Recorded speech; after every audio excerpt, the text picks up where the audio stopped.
Je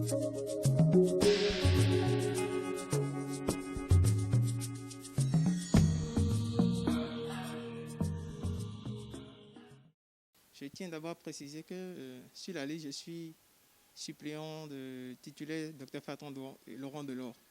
Et sur ce, nos idées vont ensemble. Pour la commune de Porto-Novo, nous voulons travailler sur 3 axes. C'est-à-dire d'abord rendre la capitale viable économiquement. Oui, à Porto-Novo, beaucoup prennent Porto-Novo pour une cité d'ordre, quoi. Nous voulons changer ce mythe, c'est-à-dire, en tant que jeune, j'ai eu le temps de parcourir Parakou, Boykan et tout. Et puis nous avons vu comment Parakou était au début. Et maintenant, il y a beaucoup de changements.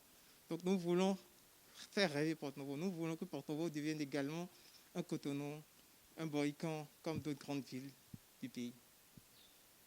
Ça, c'est le premier point. Le second point, nous voulons faire de Porto-Novo une ville écolo. C'est-à-dire, nous voulons développer, pas développer, mais sur nos grands axes, nous voyons le gouvernement en place est en train de faire des constructions, des voies, des bitumages un peu partout. Mais Porto-Novo n'a pas cet aspect vert comme nous le souhaitons à notre capitale, c'est-à-dire une capitale verdoyante.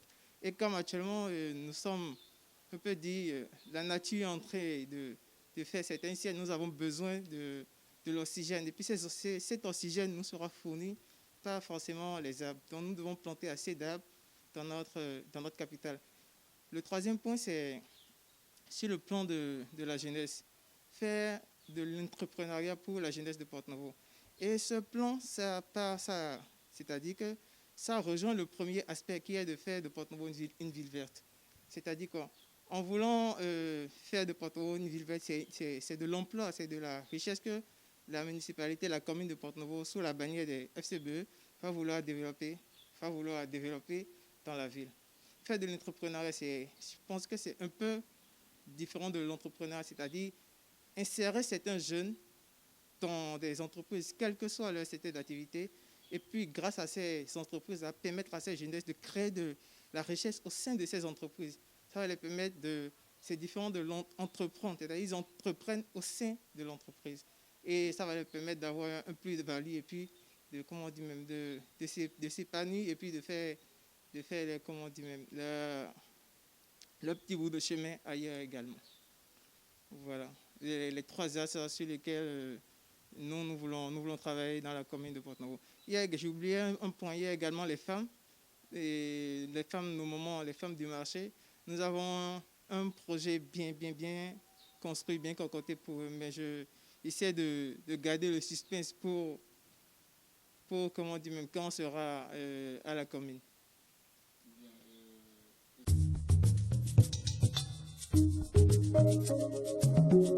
La jeunesse de Porto-Novo a pratiquement tout à gagner en suivant les idéaux des Forces Coopération Bénin émergent. D'autant plus que si je suis candidat sur la bannière Forces Coopération Bénin et pour un Bénin émergent, c'est compte tenu du côté de la jeunesse qui est, je veux dire, pratiquement oublié. Nos politiques d'alors, ils nous prennent juste pour du bétail électoral en tant que jeunes. Raison pour laquelle ça fait partie d'abord du premier point qui a suscité ma candidature, qui a suscité que j'ai voulu aller à la chose politique. Montrer à nos aînés politiques que la jeunesse ne sont pas là pour du bétail électoral, que nous pouvons faire mieux qu'eux et que nous avons appris de nous pouvons faire beaucoup plus. Donc, en tant que jeune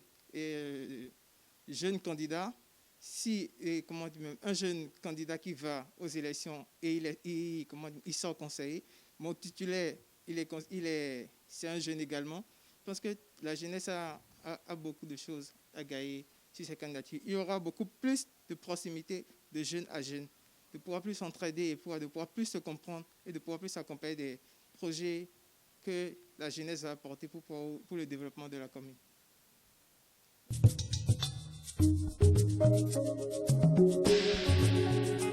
Bon, nous espérons un large score des Forces Coopération Bénin émergent dans la commune de Porto-Novo et sur tout l'étendue du territoire national.